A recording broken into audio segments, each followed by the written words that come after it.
Chapter 2, Measuring Macroeconomic Data. So there are three data series that we're going to look at: inflation, interest rate, and unemployment. These are the three data series that impact GDP. So we're going to look through each of these three one by one.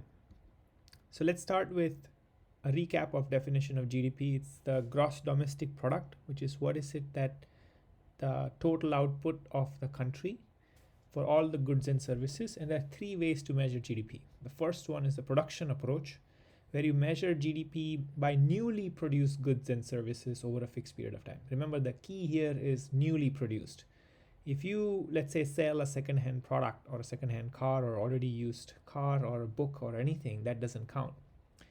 And it also doesn't include services that you get from family and friends. Let's say you have your parents who do daycare for your kids, and that's a service, but it's not covered part of this. Underground economy is also not covered. All cash transactions are not covered. Secondhand goods and services, including even government services, are all left out. So think about this. How government services are plenty. Like, for example, the fighting department that the government funds, the police department. There's so many such departments. None of that is counted as part of the production approach of measuring GDP. And the way it measures it's by not double counting. Let's say Apple sells an iPhone. It needs a chip, let's say from Intel. Then would it count Intel's profits and Apple's profit for the entire phone separately, or would it just count Intel's chips profits or production into Apple? Because if Intel counts and Apple counts, and then you're doing double counting. So it somehow figures out how to not do double counting, which is complicated. Think about it. One product like an iPhone probably needs 50 things. How would you account for not double counting? So the seriousness of the accuracy of GDP is quite questionable because of lots of technical difficulties. I just gave you one example of double counting, and also gave you lots of places where it doesn't factor in, especially in the production approach of measuring.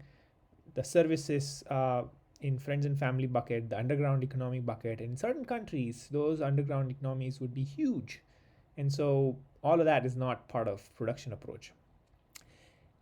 It gives overemphasis to per capita income, which also has some serious downsides. It doesn't, per capita is like for every person, how much is the income growing? And that's what the production approach comes down to.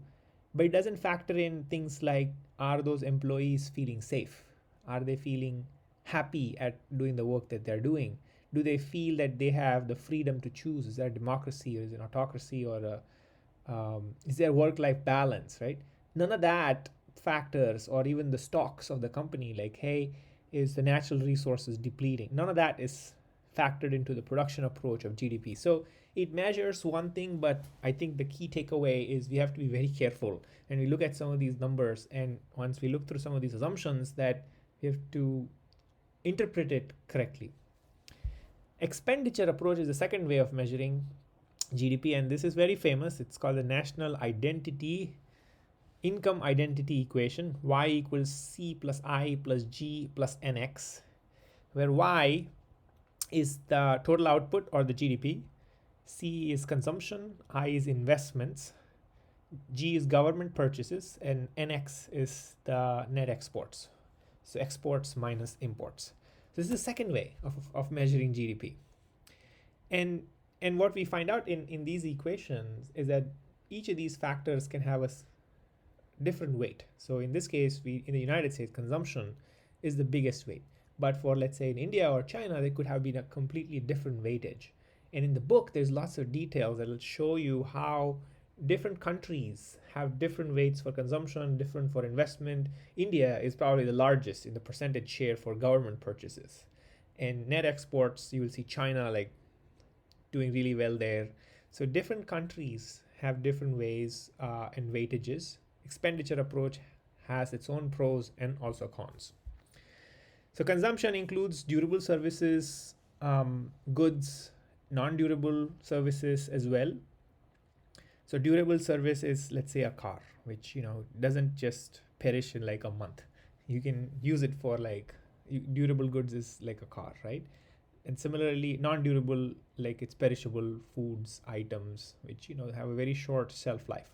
Investments includes investments back into the company or the country in terms of better building roads and infrastructure, better equipments, better houses, better structural changes. That's what investment takes care of.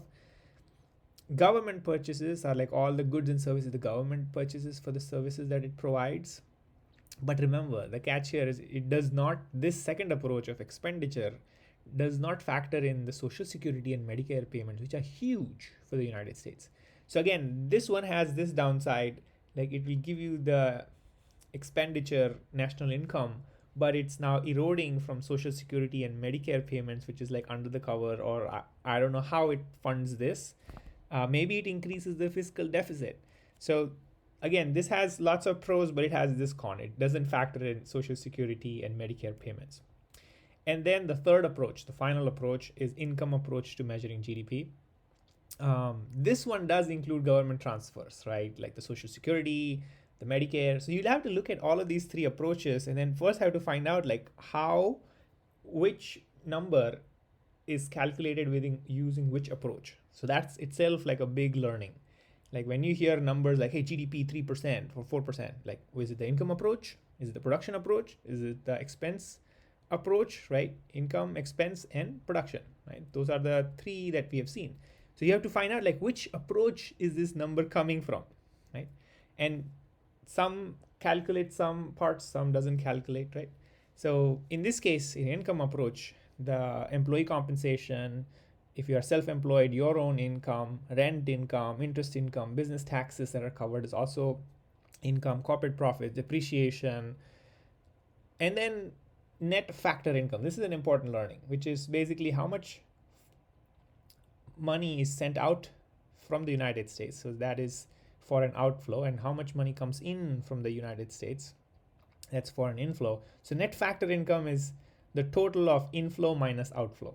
So if it's negative, that means the United States is sending more money out. And in the United States case, it's negative. Net factor income is negative, meaning they remit more, they buy more of services from outside the country than what they do inside. So it's a net factor income is negative. So there are many ways. Income approach is one. So we've looked at three different ways of measuring GDP: expense approach, production approach, income approach, right? And now let's look at the difference between real GDP and nominal GDP. The difference is nominal GDP is what we hear in news most of the time. It tells you, hey, it's growing this much, but it doesn't factor in like what is the inflation. And inflation, which is like we looked at in the previous introductory video, it's the price of goods going up. So if you were to think about this, nominal GDP is equal to real GDP plus inflation, right? So that is this equation. So let's say your things are getting 2% costly every year, that's inflation rate. And let's say your GDP is growing 4% every year, which is your nominal, then your real GDP is 2%. 2% real, 2% inflation, nominal 4%, right? So your real country is growing at 2%. It's not really growing because inflation's eating in to your real GDP. Then comes back to inflation. What is inflation again? It's a percentage change in prices of goods measured by a price index. So that's the key learning, price index. And it's fixed over a period of time. And there are various ways of measuring price index. CPI, Consumer Price Index, is the most widely adopted, but there's also a GDP deflator index. There's a PCE, Personal Consumption Expenditure Deflator, some other ways of measuring price index. And each of them have like their own ways of doing it. The Personal Consumption Index weighs heavily on the consumption part. The GDP deflator looks at the real GDP, nominal GDP, and looks at that. And CPI does it completely differently by looking at basket of goods.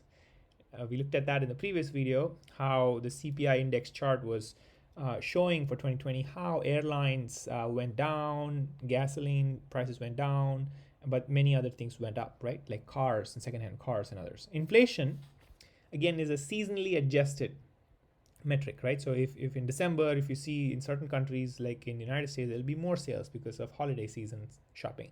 So they will adjust all of that for variation in seasonality, and they've also made a change to increase the base year at which the inflation is calculated. Every year it goes up by a year. So it's chain weighted, meaning the base rate advances by a year every year. So you're no longer comparing today's inflation with like 1950s, which is what it used to be before.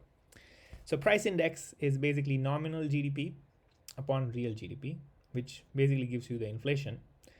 The GDP deflator is one way, as we talked about. So it's a nominal GDP upon real GDP times 100 for a given year.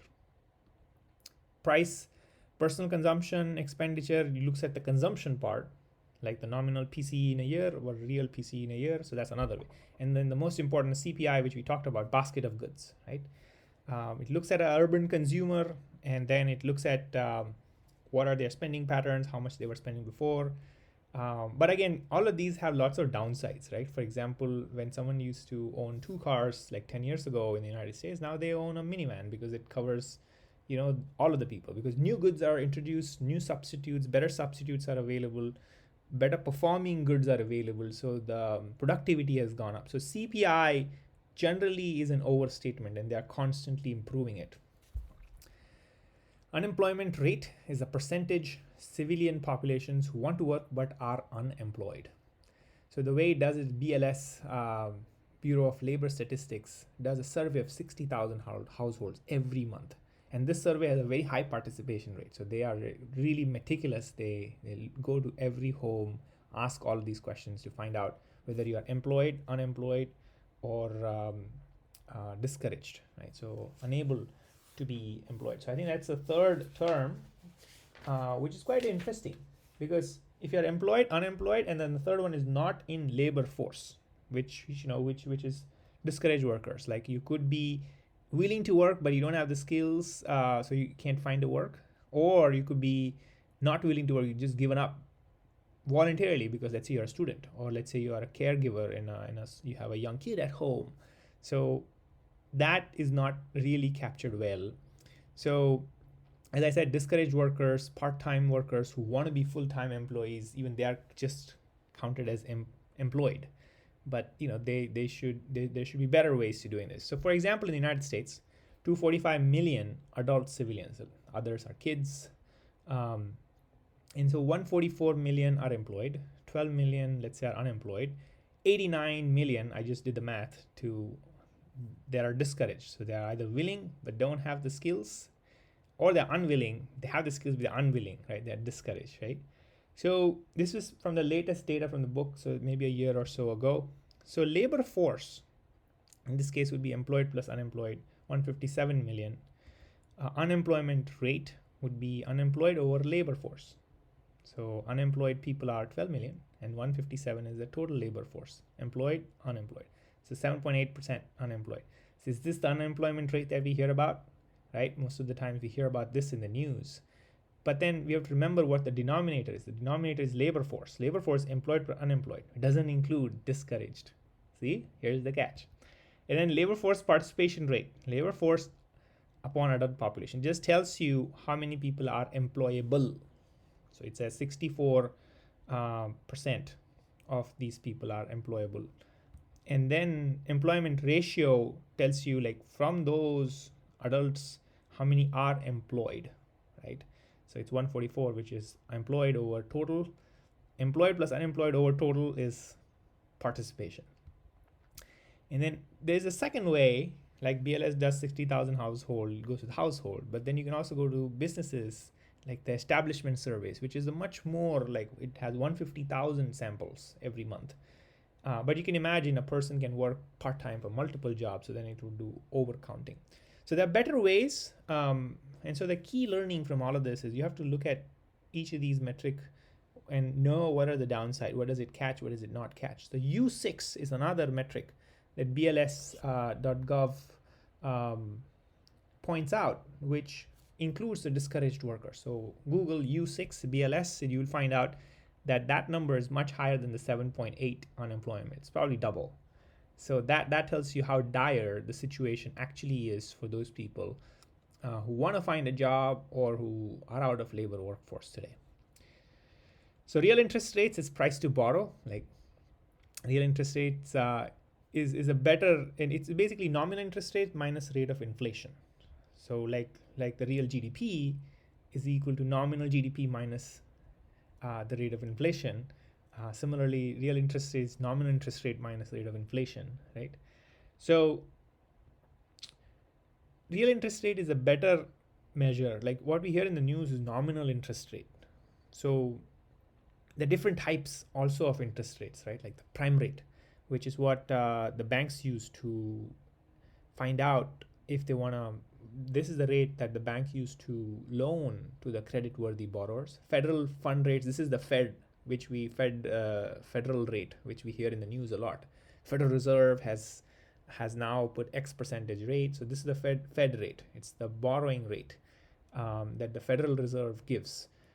LIBOR is the London Interbanking Offer Rate, which is the international rates. What is the interest rates in the international markets? Treasury bill rate is a short-term rate of interest, which is very short-term, less than a year, less than a few months to a year, right? 10-year treasury bond rate is a long-term interest rate, like if you want to borrow for a longer period. So that's a indicator for that. And then home loan mortgage corporation rate is the federal. This is what is the rate that you get for borrowing to buy a home. And different rates are there, and then each of them are connected. I think if I were to take a guess, and I don't know for sure, is the Federal Reserve rates impact a lot of these, especially given how big it is. Real interest rates is low, and that's an incentive to borrow, right? So let's say if the nominal interest rate today, I'll show you a graph, is close to 0%. Take a look at this, almost like 0.1. And then let's say inflation is like 2%. So now if inflation is 2%, and since the pandemic, if the nominal interest rate is 0, then the real interest rate is 0 minus 2%. So the real interest rate is minus 2%, meaning you're going to make money if you borrow, right? So that was the key learning. Like, look at that, right? This is the nominal interest rate. This is inflation. And we just learned that it's cheaper to borrow than to pay your own money at some times when real interest rate is low. I think that could be one takeaway from this chapter. So we learned a lot, but in essence, we learned about 3 key factors, right? We learned about unemployment rate. We learned about interest rate. We learned about inflation. And each of these are useful input to GDP calculation. And we learned about 3 different ways of GDP calculation.